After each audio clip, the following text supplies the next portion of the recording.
Tara mga mare, puntahan natin ang aking munting bakuran. Ayan, mayroon akong manok. Ayan ang aking mulberry. Malilit ang bunga. Mayroon akong bayabas. Ayan. Ito ang aking bantam. Dami kong saluyot ayan. Ang aking mulberry, ang daming bunga. Isang sanga lang yan na maliit. Pero ang malaking puno Ayan. Namunga na. Ay, mayroon na akong maha-harvest. Ayan. Sa isang sanga. Uy. Naunang bunga siguro yan. Ayan, flex ko lang ang aking mga tanim sa bakuran. Ayan. Ito, saluyot ko. Ayan, meron akong bayabas. Ito, meron din akong oregano. Ito, hindi ko alam kung dalandan ba ito o kalamansi. Mayroon din akong munting sili. Ayan. Ito ang maganda.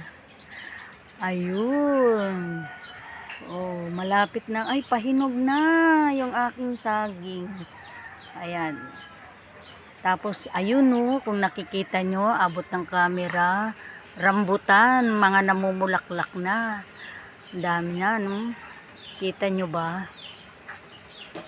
Ayan, bulaklak ng rambutan. Yan ang aking nasa bakuran. Meron din ako niyan Kaya lang hindi ako marunong maggulay niyan. Ayan. Ito ang makikita mo sa aking bakuran. Itong bayabas na to, hindi ko alam kung anong bunga nito. Kung malalaki ba o maliliit. Tanim yan ng asawa ko. Agoy, ang aking akasya, tanim ng asawa ko din to Ayan ang puno niya Hindi niya kayang itayo yung kanyang sarili bumagsak na. Mabigat.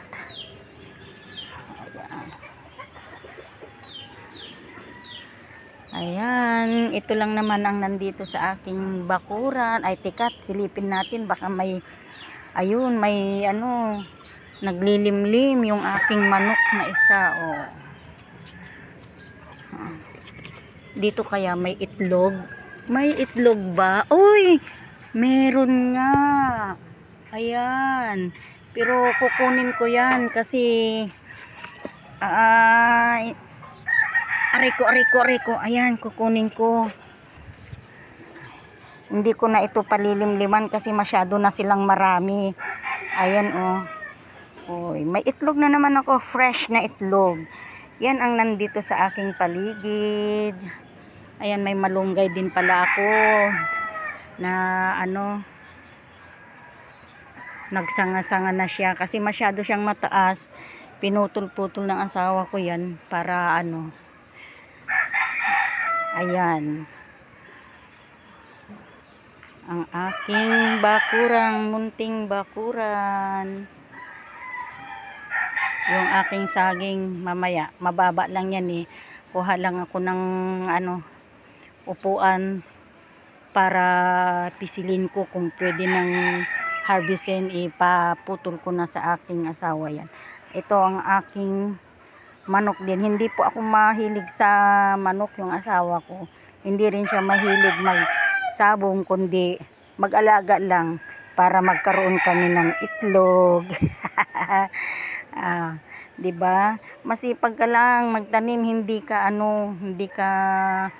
magugutuman.